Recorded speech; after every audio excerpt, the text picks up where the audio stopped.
నమస్కారం, నందిగాం న్యూస్ కి స్వాగతం. హెడ్లైన్ చూద్దాం.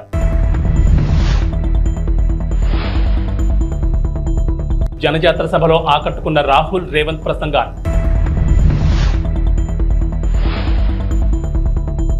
జోరు వానలో హోరెత్తిన ఫ్యాన్ హుషారు.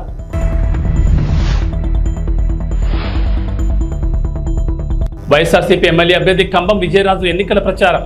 మహానేత స్వర్గీయ ఇందిరాగాంధీ ప్రాతినిధ్యం వహించిన మెదక్ పార్లమెంట్ నియోజకవర్గం నుంచి పోటీ చేస్తున్న నేల మధు ముదిరాజ్ కు కాంగ్రెస్ అధినేత రాహుల్ మద్దతు పలికారు. ఈ సందర్భంగా రాహుల్ గాంధీ మాట్లాడుతూ బీజేపీ రాజ్యాంగాన్ని మార్చి సామాన్య హక్కులను హరించేందుకు చూస్తోందని ఆరోపించారు. బీజేపీ మళ్లీ గెలిస్తే పేదలకు బీసీ, ఎస్సీ, ఎస్టీ, అనగాండ వర్గాల కింద రిజర్వేషన్లు రద్దు చేస్తుందని పేర్కొన్నారు. ముఖ్యమంత్రి రేవంత్ రెడ్డి మాట్లాడుతూ కాంగ్రెస్ పార్టీకి ప్రజల్లో వస్తున్న ఆదరణ చూసి ఓర్వలేక బీజేపీ, బీఆర్ఎస్ పార్టీలు కుట్రలు చేస్తున్నాయని ఆరోపించారు. ఈ కార్యక్రమంలో దామోదర్ రాజనరసింహ, జగ్గారెడ్డి, కొండా సురేఖ, సర్పంచులు, ఎంపీటీసీలు, మండల కాంగ్రెస్ అధ్యక్షులు పాల్గొన్నారు.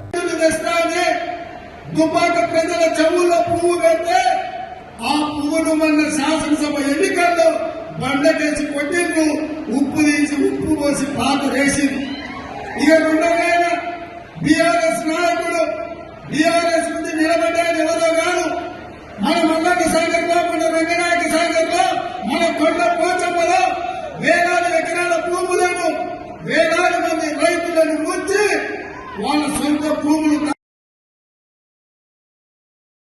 मनरेगा పథకంలో భాగంగా ఈ రోజు కార్మికులకు 250 రూపాయలు దొరుకుతూ ఉన్నాయి.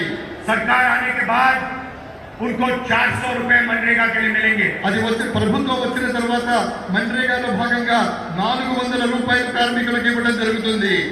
और जो आशा और आंगनवाड़ी में महिलाएं काम करती हैं, उनकी आमदनी हम दुगनी करने जा रहे हैं. ఎవరైతే ఆశాలో ఉన్నారో, అంగన్వాడీలో పనిచేస్తున్నటువంటి మహిళలు ఉన్నారో వాళ్ళకు వచ్చేటటువంటి సంపాదన ఏదైతే ఉందో దాన్ని మేము రెట్టింపు చేస్తాము. గట్టిగా చప్పట్లు కొట్టండి. भाइयों बहनों, मैं आपको साफ बताना चाहता हूँ. స్నేహితులారా, సోదర సోదరీమణులారా, నేను మీకు స్పష్టంగా చెప్పాలనుకుంటున్నాను. एक लाइन में मैं आपको इंडिया सरकार के बारे में बताना चाहता हूँ. కేవలం ఒకే ఒక పంక్తిలో, ఒకే ఒక లైన్లో, ఒకే ఒక వాక్యంలో నేను ఇండియా ప్రభుత్వాన్ని గురించి నేను చెప్పాలనుకుంటున్నాను. जितना पैसा नरेंद्र मोदी जी ने हिंदुस्तान के अरबपतियों को दिया है, उतना ही पैसा हम हिंदुस्तान के गरीब लोगों के बैंक अकाउंट में डालने जा रहे हैं. ఎంత సొమ్మైతే నరేంద్ర మోడీ గారు కోటీశ్వరులకు, ధనవంతులకు, కుబేరులకు ఇచ్చారో అంత సొమ్మును మేము పేదల యొక్క బ్యాంకు అకౌంట్లలో వేస్తాము. अंत में भाइयों बहनों, ये अम्बेडकर जी का संविधान है, गांधी जी का संविधान है, इसकी हम सबको मिलकर रक्षा करनी है. స్నేహితులారా, నేను చేతిలో పట్టుకున్నటువంటి పుస్తకం ఏదైతే ఉందో అది అంబేద్కర్ గారు రాసినటువంటిది, గాంధీ గారి స్వప్నం. కాబట్టి ఆ పుస్తకాన్ని, ఆ సంవిధానం అంటే ఆ రాజ్యాంగాన్ని పరిరక్షించుకోవాల్సిన బాధ్యత ప్రతి భారతీయుడి మీద ఉంది. रिजर्वेशन की रक्षा करनी है, पब्लिक सेक्टर की रक्षा करनी है, किसानों, मजदूरों, बेरोजगार लोगों को की रक्षा करनी है. రిజర్వేషన్ల ఫలితంగా రిజర్వేషన్లను మనం కాపాడుకోవాలి. అదే విధంగా కార్మికుల్ని కాపాడుకోవాలి, కర్షకుల్ని కాపాడుకోవాలి, పేదవాళ్ళని కాపాడుకోవాలి. ఇవన్నీ కాపాడుకోవాలి. పక్షపాతి బీసీలు బాగా బతకాలి, వాళ్ళు బాగా ఉండాలి అనేటువంటి ఆలోచనతోటి మేనిఫెస్టోలో బీసీ గణన చేయమని చెప్పడం మనందరికీ కూడా అదృష్టంగా భావించాలి. మరి ఈరోజు బీజేపీ పార్టీ మైనార్టీల రిజర్వేషన్ తీసేస్తాము అని మాట్లాడుతూ మైనార్టీ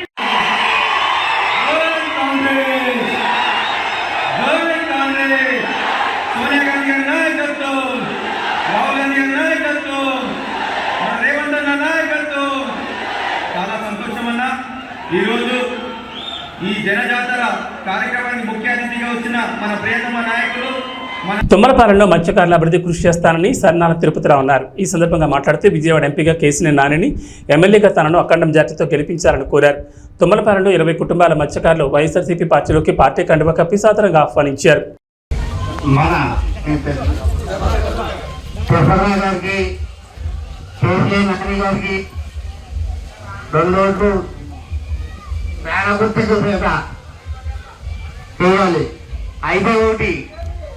పోయినసారి చంద్రబాబు నాయుడు గారు వస్తారని అన్నారు. అయితే చంద్రబాబు నాయుడు వస్తే కలకత్తా నుంచి పుణ్యమాటి గారి నుంచి బెంగళూరు దాకా 1000 తీసేపదంగా అప్పుడే జరిగింది. కూడా చంద్రబాబు నాయుడు గారిని ఓటు వేస్తే ఇది ఇప్పుడు మన ముందు బేస్ కూడా పార్టీ చేస్తారు, కంపల్సరీగా అవుతారు. పార్టీ చేస్తారు. చంద్రబాబు నాయుడు గారు సీఎంగా అవుతే ఒక గుడి తప్ప చర్చలు తప్ప మన ఉండే బేస్ కూడా పార్టీ చేయగలుగుతారు. మనం ఎక్కడో ఇతరులు రాజకీయాలు కూడా కానీ దేనికి కానీ అవకాశం ఉండదు. దయచేసి 2 రోజులు కూడా పేదగుట్టుకు వెళ్ళాలని ప్రార్థిస్తున్నాం. అలాగే జగన్ వల్ల లబ్ధి పొందడంటే ఎవరు లేరు. ఆ పార్టీ ఈ పార్టీ లేదు, తెలుగుదేశం పార్టీ అయినా, వైసీపీ పార్టీ అయినా, జనసేన పార్టీ అయినా, ఏ పార్టీ వాళ్ళైనా ప్రతి రేషన్ కార్డు కూడా 1,00,000 రూపాయలకి ఇస్తాయి. అమ్మఒడి అవుతూనే ఉన్నాయండి. ఏదైతే మొత్తం మీద మీరు లెక్క చూసుకుంటే 1,50,000 తుమ్మలపాలెం వైఎస్ఆర్ కాంగ్రెస్ పార్టీ నాయకులకు, కార్యకర్తలకు, సానుభూతి పరులకు, ఈ గ్రామ ప్రజానీకానికి అందరికీ కూడా పేరు పేరు నమస్కారాలండి. రేపు 13వ తారీఖు జరుగుతున్న ఎలక్షన్లో ఇక్కడ ఈ నియోజకవర్గానికి నేను ఎమ్మెల్యేగా, కేసీఆర్ నాని గారు ఎంపీగా పోటీ చేస్తూ ఉన్నాం. మీ ఆశీస్సులు, మీ ఆదరణ అందరూ కూడా ఇవ్వాలని మేమంతా కూడా కోరుకుంటూ ఉన్నాం. కొంతమంది చెప్తా ఉన్నారు, ఈ 5 సంవత్సరాలు బట్టి మేము అది చేసాం, ఇది చేసాం అని చెప్తా ఉన్నాడు. ఇవాళ జగన్మోహన్ రెడ్డి గారు ఇచ్చిన ప్రతి ఒక్క పథకాన్ని కూడా ప్రతి ఒక్కళ్ళకి కూడా ఇంటికి తీసుకెళ్ళి ఈరోజు వైఎస్ఆర్ కాంగ్రెస్ పార్టీ ఇవ్వడం జరిగింది. అవి ఏం జరగలేదు, అవి ఏం ఇవ్వలేదు అని చెప్తా ఉన్నాడు. ఇక్కడ చాలామంది పెద్దలు ఉన్నారు, అందరికీ మీ అందరికీ తెలిసినవి. ప్రతి ఒక్క ఇంటికి కూడా ఏ పార్టీలకి సంబంధం లేకోకుండా అందరికి కూడా ప్రతి ఒక్క సంక్షేమ పథకం ఇంటికి వెళ్ళింది. అభివృద్ధి అనేది ఎక్కడ ఏది కావాలో జరుగుతూ ఉన్నది. అవి కూడా ఇన్ని అబద్ధాలు ఆడుతూ ఉన్నాడు. ఇట్లాంటి అబద్ధాలకు పోలవరం నియోజకవర్గం టీ నరసాపురం మండలం బొర్రంపాలెం గ్రామంలో జడ్పీటీ సభ్యులు సామంతపూడి సూరిబాబు ఆధ్వర్యంలో బీసీ ఆత్మీయ సమావేశం నిర్వహించారు. ఈ కార్యక్రమానికి ముఖ్య అతిథిగా పోలవరం శాసనసభ్యులు తెల్లం బాలరాజు, కారుమూరి సునీల్ కుమార్ పాల్గొన్నారు.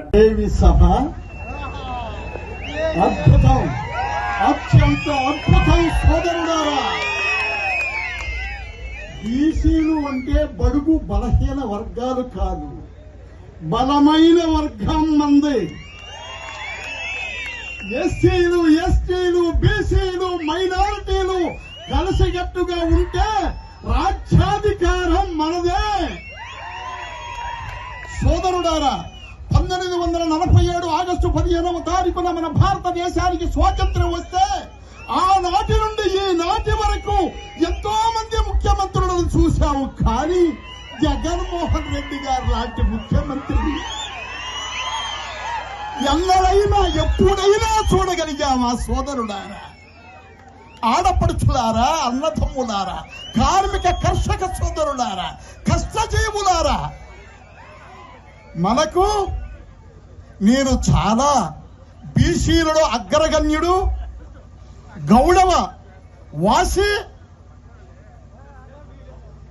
ఉన్నాడు ఇక్కడ సోదరుడు అశోక్ గౌడ్ గారిని నేను చాలా బలవంతం చేశా.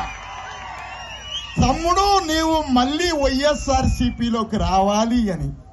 ఆయన వచ్చి రాష్ట్రంలోనే గౌడ వర్గాన్ని అందరినీ ధర్మచక్రంలాగా, అశోక చక్రంలాగా అడ్డం వేసినటువంటి మహానుభావుడు అశోకుడు.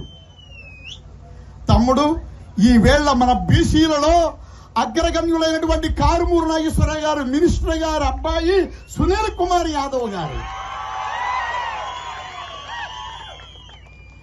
తెల్లం రాజ్యలక్ష్మి గారికి, బాలరాజు గారు మిస్సెస్ గారికి జగన్మోహన్ రెడ్డి గారు టికెట్ ఇచ్చారు అంటేనే అందులో ఎంత నీతివంతుడో బాలరాజు గారి కుటుంబం మనం అర్థం చేసుకోవచ్చు.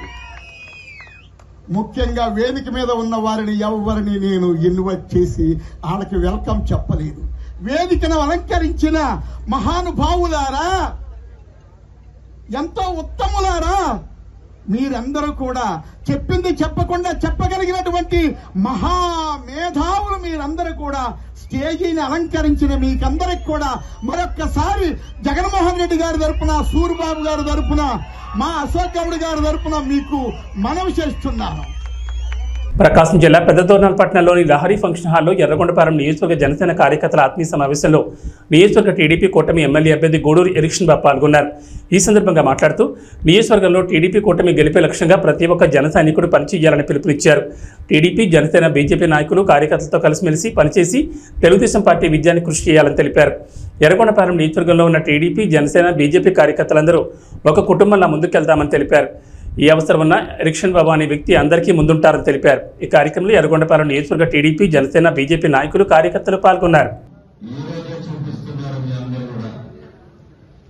జనసేన నాయకులకు, కార్యకర్తలకి నాకు ఇక్కడ తెలుగుదేశం, జనసేన రెండు వేరు కాదు, ఈ నియోజకవర్గం వేరు కాదు, ఇద్దరు ఒకటే. నాకు ఇద్దరు కష్టపడతా ఉన్నారు.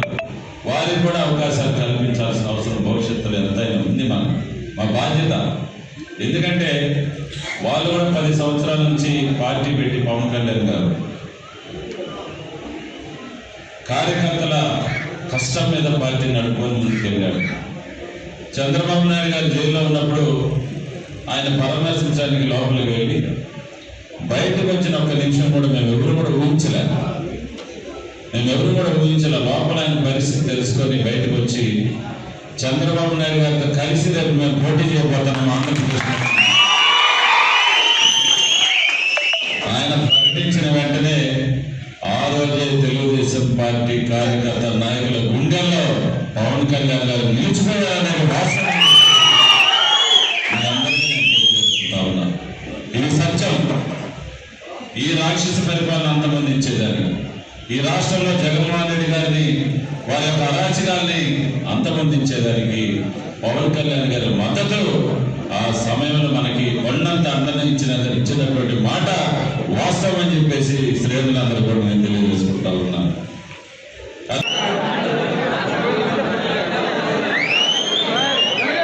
ఎన్టీఆర్ జిల్లా జగ్గేపేటలోని ప్రజల జీవితాల్లో వెలుగులు నింపడమే లక్ష్యంగా తెలుగుదేశం, జనసేన, బీజేపీ ప్రజాకూటమి అద్భుతమైన మేనిఫెస్టోను రూపొందించిందని వంగవీటి రాధాకృష్ణ అన్నారు. ఎన్టీఆర్ జిల్లా జగ్గేపేట నియోజకవర్గం కూటమి అభ్యర్థి విజయాన్ని కాంక్షిస్తూ కూటమి ఎమ్మెల్యే అభ్యర్థి శ్రీరామ్ రాజగోపాల్ తాతయ్యతో కలిసి జగ్గేపేట మండలంలో గండ్రాయి, మల్కాపురం గ్రామాల్లో ఎన్నికల ప్రచారం నిర్వహించారు. 3 రోజులు మనం అంతా క్యాంపెయిన్ చేయడానికి ఉంది. ఎక్కువసేపు మాట్లాడకుండా దయచేసి మిమ్మల్ని అందరూ ఒకటే ఆలోచించమని చెప్పి కోరుతా ఉన్నాం. ఈ ల్యాండ్ టైటిలింగ్ యాక్ట్ అని చెప్పని కొత్తగా జగన్ రెడ్డి గారు తీసుకొస్తా ఉన్నారు. మీ అందరికీ ఏదో ఒక స్థలము లేదంటే పొలం ఏదో ఒకటి మీ పేరు మీద ఉంటుంది కదా, అది మీ హక్కే కదా, అది మీరు కష్టపడి సంపాదించుకుందే కదా. కొత్తగా ఆయన మీకు హక్కు, మీ స్థలం మీద మీకు హక్కు కల్పించడానికి ఆయన చట్టం తీసుకొచ్చి కాగితాలు ఆయన దగ్గర పెట్టుకుంటాడని చెప్పంట. అలాంటి వాళ్ళు నమ్మచ్చా లేదని చెప్పని కూడా అందరూ ఒకసారి ఆలోచించమని చెప్పని కోరుతా ఉన్నాం. అది సంక్షేమం పేరని చెప్పని మొత్తం అందరి దగ్గర దోచేసి ఇవాళ ఎన్నికల వేళల్లో ప్రతి అభ్యర్థికి, అధికార పార్టీ అభ్యర్థికి మీకు 5,000 రూపాయలు ఓటుకి ఇవ్వమని చెప్పని పంపించారు. 5,000 రూపాయలు ఓటు తీసుకోండి, తప్పకుండా ఓటు మాత్రం మన తాతయ్య గారికి ఇవ్వమని చెప్పని కోరుతా ఉన్నాం మిమ్మల్ని అందరినీ. మన ప్రభుత్వం ఉన్నప్పుడు 500-600 రూపాయలు ఉంటే ఈరోజు 1000 రూపాయలు దాటిపోయి గ్యాస్ సిలిండర్. దాని దృష్టిలో ఉంచిన నాయకుడు దీపం పథకం ద్వారా ప్రతి ఇంటికి కూడా సంవత్సరం 3 గ్యాస్ సిలిండర్ కూడా అందజేయడం జరుగుతుంది. అదేవిధంగా ఆర్టీసీ బస్ ఛార్జీలు ఈ ప్రభుత్వం వచ్చిన తర్వాత 5-6 సార్లు బస్ ఛార్జీలు పెరిగాయి. దాని దృష్టిలో ఉంచుకొని మన నాయకుడు మహిళల కోసం ఆర్టీసీ బస్సులో ఉచిత ప్రయాణం కూడా కల్పించబోతారని చెప్పి కూడా తెలియజేస్తా ఉన్నాం. ప్రత్యేకంగా యువత కోసం లోకేష్ బాబు పాదయాత్ర చేస్తూ ఉంటే చాలామంది యువత వాళ్ళ యొక్క సమస్యలు చెప్పారు. చదువుకున్న ఉద్యోగాలు లేవు. మన ప్రభుత్వం వచ్చిన తర్వాత యువతకు ఉద్యోగం కల్పించడం, ప్రభుత్వ ఉద్యోగాలు ఒకవైపు, పరిశ్రమ స్థాపించి ప్రైవేట్ ఉద్యోగాలు, అదేవిధంగా ఐటీ సంస్థలు ఏర్పాటు చేసి ఐటీ జాబ్ కూడా 20 లక్షల మంది ఉద్యోగాలు కల్పిస్తారు. ఎవరికైతే ఉద్యోగం లేదో అటువంటి వాళ్ళకి నిరుద్యోగ భృతి కింద ప్రతి నెల 3,000 రూపాయలు కూడా అందజేయడం జరుగుతుంది. ఇవన్నీ దృష్టిలో ఉంచుకోండి. ఎవరికైతే పేదవాళ్ళకి సొంత ఇల్లు లేదో ఇంటి స్థలం 3 సెంటు స్థలం ఇచ్చి పక్కా గృహం కూడా ఏర్పాటు చేస్తారు. అదేవిధంగా ఇంటింటికి కూడా కుళాయి పట్టు కూడా ఏర్పాటు చేస్తారని చెప్పి కూడా మనం మేనిఫెస్టోలో చేశాం. మరి బీసీ ఎస్సీలకు ఈరోజు ఎస్సీలకు 50 సంవత్సరాలకి పెన్షన్ ఇస్తా ఉన్నాం. ఎస్సీలతో పాటు బీసీలు కూడా రాబోయే రోజుల్లో మన ప్రభుత్వం వచ్చిన తర్వాత 50 సంవత్సరాలకి వృద్ధాప్య పెన్షన్ కూడా ఇవ్వడం జరుగుతుంది.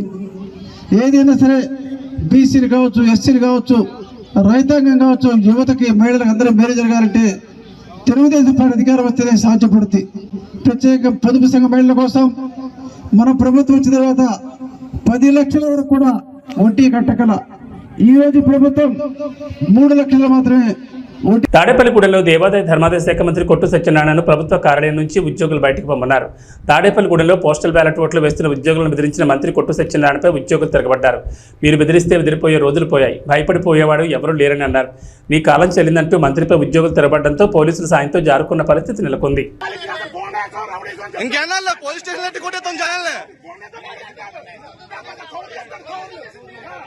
గేట్ బయట రావాలా? గేట్ బయట ఏదైనా గేట్ బయట ఫోటో తీసుకో. గేట్ రాపలు ఉంటాం కాదు, గేట్ బయట, గేట్ బయట. బాబు అటు కూడా తీయమ్మా, అటు తీసేసి ఒకరితో కాదు అందరూ తీ.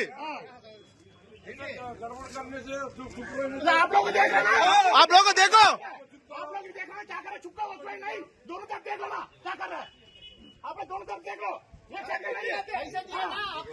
पैसा दिए ना क्या पे?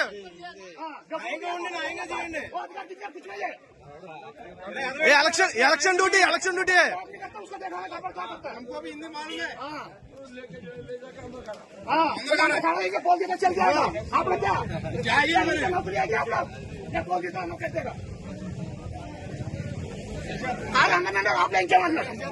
ఏ హత్రం ఇంకా అయిపోయింది, రోజులు అయిపోయినాయి. బెదిరించి భయపడే రోజులు అయిపోయినాయి అందరి దగ్గర. క్యాండిడేట్ తిరగచ్చు రాబులా, క్యాండిడేట్ రాబుల పని ఏంటి?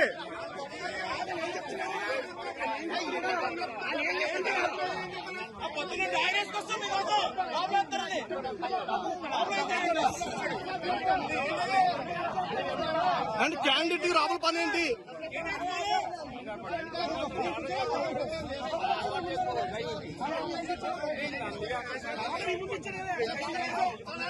శ్రీరామ్ రాజగోపాల్ విజయాన్ని కాంక్షిస్తూ వారి కుటుంబీకులు, కౌన్సిలర్ రామలక్ష్మి, మాజీ కౌన్సిలర్ కొరకొట్టి సైదుల ఆధ్వర్యంలో ఆలయ ప్రధాన అర్చకులు శ్రీరంగం శ్రీనివాచార్యుల బృందం ఆధ్వర్యంలో విశేష పూజలు జరిపి హోమం నిర్వహించారు. వారి విజయం తథ్యమవ్వాలని భగవంతుని సేవలో కార్యకర్తలు, అభిమానులు పాల్గొన్నారు. శ్రీరంగస్య ఉత్తరదిక్ప్రదేశగంగా కావేర్యోర్మధ్యదేశే శోభనస్థలే సమస్తదేవత భగవద్భాగవత ఆచార్య సన్నిధౌ అస్మిన్ వర్తమాన వ్యావహారికర్ణాయ నమః సర్పనేత్రాయ నమః సుముఖాయ ప్రవిష్ఠితాయ నమః మధ్యమేకలాయాం చండాయ నమః ప్రచండాయ నమః భద్రాయ సుభద్రాయ నమః భుజాయ నమః విజయాయ నమః ధాత్రే నమః విధాత్రే నమః వృద్ధమేకలాయాం రవీంద్రాయ నమః రమత్తయే నమః ఓం హం యమాయ నమః షణ్వరుణదే నమః వరుణాయ నమః నింబాయదే నమః సంకుబేరాయ నమః ఓం ఈశానాయ నమః ఏతేంద్రాదయః దివ్యాభరణవస్త్రసంయుక్తాః అగ్నిముఖాదవ్యాతవ్యాః ఓం ఇతి జ్వాలయామి ఓం ఇతి శోభముద్రయా అమృతీకరోమి. ఓం రమగ్నయే నమః అగ్నిర్భూతం వృణీమహే హోతారం విశ్వవేదసం అస్య యజ్ఞస్య సుకృతం. ఓం రమగ్నయే నమః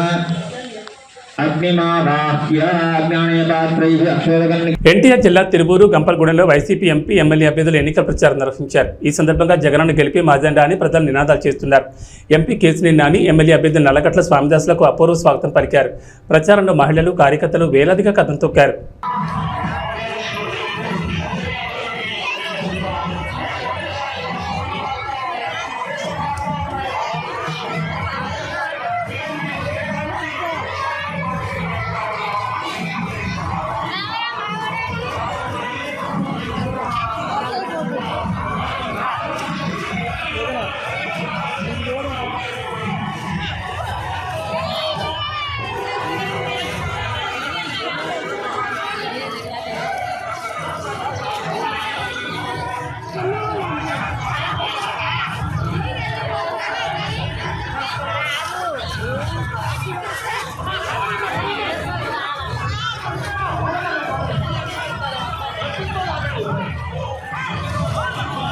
ఈ జెండా ముందుండాలి, మాకు అడ్డం వస్తుంది.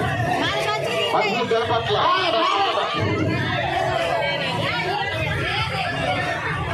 నాయకులందరూ కూడా, మహిళా తల్లులందరినీ కూడా ముందు నడిపించాలి. ఎక్కడో అక్కడ పక్కకి వెళ్ళిపోతున్నారు. అలా జరగకుండా చూడండి. అమ్మ రాడా, అమ్మ రాడా, ఎందుకమ్మా చూస్తున్నారా? ఇచ్చాపురం నియోజకవర్గ ఉమ్మడి అభ్యర్థి బెందాలం అశోక్ కొర్లం పరిసర ప్రాంతాల్లో ప్రచారాన్ని కొనసాగించారు. ఎక్కడికి వెళ్లినా ప్రజలు జేజేలు పలుకుతూ స్వాగతం పలికారు. అత్యధికంగా మహిళలు పాల్గొని హారతలిస్తూ తిలకం దిద్దుతూ గెలుపు కోసం తమ వంతు కృషి చేస్తామని హామీ ఇచ్చారు. మాది మాకన్నపురము. నా పేరు మధ్యలో మహాలక్ష్మి. మాకు అశోక్ బాబే కావాలి. మాకు అశోక్ బాబుకే గెలిపిస్తాం. చంద్రబాబు నాయుడు గెలల్లా, అశోక్ బాబు గెలల్లా, రామ్మోహన్ నాయుడు గెలల్లా. మంచిగా చేసినారు. రోడ్లు, కరెంట్లు అన్ని చేసినారు. బిల్డింగ్ చేసినారు. అన్నీ బాగుపడతాయి. నీళ్ళు తాగలేకపోతున్నామని ఒక మహిళ ప్రశ్నించింది. మహిళ ప్రశ్నించిన వెంటనే సాయంత్రం అక్కడ ఉన్నటువంటి వైసీపీ గూండాలు వెళ్ళి ఆమె ట్రాక్టర్తో గుద్ది చంపేశారు. ఈరోజు దాని మీద కేసు లేదు. ఒక చిన్న కుర్రోడు వాళ్ళ అక్కని ఎందుకు ఏడిపిస్తున్నారని అడిగితే 10వ తరగతి కుర్రోడిని పెట్రోల్ పోసి తగలబెట్టేశారు. కేసు లేదు. ఇక్కడ మన నియోజకవర్గంలో ఒక వాలంటీరు ఒక వ్యక్తికి తల మీద నరికితే 18 కుట్లు పడితే కేసు లేదు. ఈ రకంగా కొంతమందిని పోలీస్ డిపార్ట్మెంట్ ని వాళ్ళ గుప్పెట్లో పెట్టుకొని ప్రజల్ని భయభ్రాంతులకు గురి చేయడం. ఇక పనికిమాలిన వ్యవస్థ మీకు తెలుసు, వాలంటీర్ వ్యవస్థ. అది ఎంత పనికిమాలిన వ్యవస్థ అంటే వాడికేమో జీతం అట మన డబ్బుల్లోంచి ఇవ్వాలట. మన డబ్బులని ఎందుకన్నానంటే మనం కొన్న పప్పు ఉప్పు మీదకి వచ్చినటువంటి ట్యాక్స్ ని 5,000 రూపాయలు హానరేంగా ఈరోజు వాలంటీర్లకు ఇస్తున్నారు. మన డబ్బు ఆడికి ఇస్తే ఆడొచ్చి మన భుజాన కూర్చుంటున్నాడు. మీరు తెలుగుదేశం వాళ్ళు మీటింగ్కి వెళ్తే మీకు పెన్షన్ కట్ చేస్తాం, మీకు తెలుగుదేశం వాళ్ళు మీటింగ్లకు వెళ్తే మీకు రేషన్ కార్డు కట్ చేస్తాం, లేకపోతే అమ్మ ఒడి ఇవ్వం అని బెదిరిస్తున్నాడు. ఈరోజు వచ్చి మన మీద పెత్తనం చెలాయించే ప్రయత్నం. ఈ మధ్యన ఇంకో కొత్త డ్రామా. పాపం పెన్షన్ తీసుకుంటున్నటువంటి పెద్దవాళ్ళు ఇక్కడ చాలా మంది ఉన్నారు. ఎలాంటి డ్రామాలు ఆడుతున్నారంటే, అమ్మ నాకు తెలియక అడుగుతారు, 5,000 రూపాయలు నీకు ప్రభుత్వం ఇస్తుంది కదా, ప్రభుత్వం ఇస్తుంది. ప్రభుత్వం ఇస్తే నువ్వు ఎవరికి పనిచేయాలి? ప్రభుత్వంకా పార్టీకా? ప్రభుత్వానికి పనిచేయాలి. మరి ఈరోజు నువ్వెందుకు రాజీనామా చేసావు? ఎందుకంటే ఎలక్షన్ కమిషన్ నీకు క్లియర్గా గైడ్ లైన్స్ ఇచ్చింది. ఎట్టి పరిస్థితుల్లో ఎలక్షన్కి సంబంధించినటువంటి ఏ ఒక్క కార్యక్రమంలోనైనా వాలంటీర్ కానీ ఉంటే అక్కడ వాడిని వెంటనే వాడికి క్రిమినల్ కేసులు కట్టి వాడిని ఎట్టి పరిస్థితుల్లో కూడా ఉద్యోగం రాకుండా చేస్తామని చెప్పింది. చెప్పగానే జగన్మోహన్ రెడ్డి ఉలికి పడ్డాడు. వెంటనే ఏం చేశాడు? వాలంటీర్లతో రాజీనామా చేయించి ఈరోజు ఇంటికి ఇస్తున్నటువంటి పెన్షన్లు మీరు వెళ్ళి బ్యాంకుల దగ్గర క్యూలు కట్టాల్సినటువంటి పరిస్థితి కల్పించాడు. ఈ ప్రాసెస్ లో కొంతమంది ముసలి వాళ్ళు చనిపోయారు. మరి ఈ చనిపోయినటువంటి వారికి బాధ్యులు ఎవరండి? ఏమంటే ఈ చనిపోవడం కూడా చంద్రబాబు నాయుడు గారు తప్పని చంద్రబాబు నాయుడు మీద తోసే ప్రయత్నం చేస్తున్నాడు. అంటే తండ్రి శవం పక్కన సంతకాలు తీసుకున్నటువంటి ఈ దగుల్బాజీ వెధవకి ఆఖరికి శవాలతో రాజకీయం చేయడం అలవాటు అయిపోయింది. 2019లో అలపేస్తున్నాడు, అది చంద్రబాబు నాయుడు గారు తప్పు అంటున్నాడు. సో ఈ రకంగా ప్రజల్ని ఇంకా మభ్యపెట్టే ప్రయత్నం చేస్తున్నాడు. మరి మీ అందరికీ తెలుసు, చంద్రబాబు నాయుడు గారిని అరెస్ట్ చేశారు. దాదాపు 60 రోజులు జైల్లో ఉంచారు. 16 నెలలు నేను జైల్లో ఉన్నాను కాబట్టి చంద్రబాబు నాయుడిని ఒక్క నిమిషమైనా జైల్లో ఉంచలేకపోతానా అని ఒక శాడిస్ట్ ఆనందం. ఈ శాడిస్ట్ ఆనందం తీర్చుకోవడానికి చంద్రబాబు నాయుడు గారికి జైల్లో పెట్టారు. అయితే అది మంచిదైంది. ఎందుకు మంచిదైందంటే 2 రకాలుగా మంచిదైంది. ఒకటి, చంద్రబాబు నాయుడు గారు దాదాపు తప్పు చేయలేదు. చంద్రబాబు నాయుడు గారు నాకు తెలిసి రోజుకు 3-4 గంటలు పడుకుంటానేమో, 24 గంటలు పనే చేస్తుంటాడు. ఆ 60 రోజులు జైల్లో ఉండడం వల్ల పెద్ద ఆయన కొంచెం విశ్రాంతి దొరికింది. మొదటి మంచిది. రెండో మంచితనం ఏంటంటే, సహజంగా ఎవడైనా అరెస్ట్ అయితే, ఇప్పుడు మన ఊర్లోనే ఎవడైనా అరెస్ట్ అయ్యాడు అనుకోండి, మనం ఆయన ఒక దొంగలాగా చూస్తాం, మాట్లాడడానికి ఇష్టపడం. మాట్లాడితే నా పక్కనోడు ఎవడైనా నా గురించి తప్పుగా అనుకుంటాడేమో అని దూరంగా ఉంచుతాం. అలాగే జగన్మోహన్ రెడ్డిని జైల్లో పెడితే అటువంటి దొంగలే వెళ్ళి జైల్లో కలిశారు తప్ప వేరే వ్యక్తి ఎవ్వడు కూడా ఆయన పట్టించుకోలేదు. సమయం ఇది. ఎందుకంటే ఇంకా 3 రోజులు ఉంది. ఈ 3 రోజుల్లో మరి రామరావణ యుద్ధం జరగబోతుంది. మీ అందరికీ తెలుసు. జగన్ ఏబీ బులెటిన్ విశేషాలు. నమస్కారం.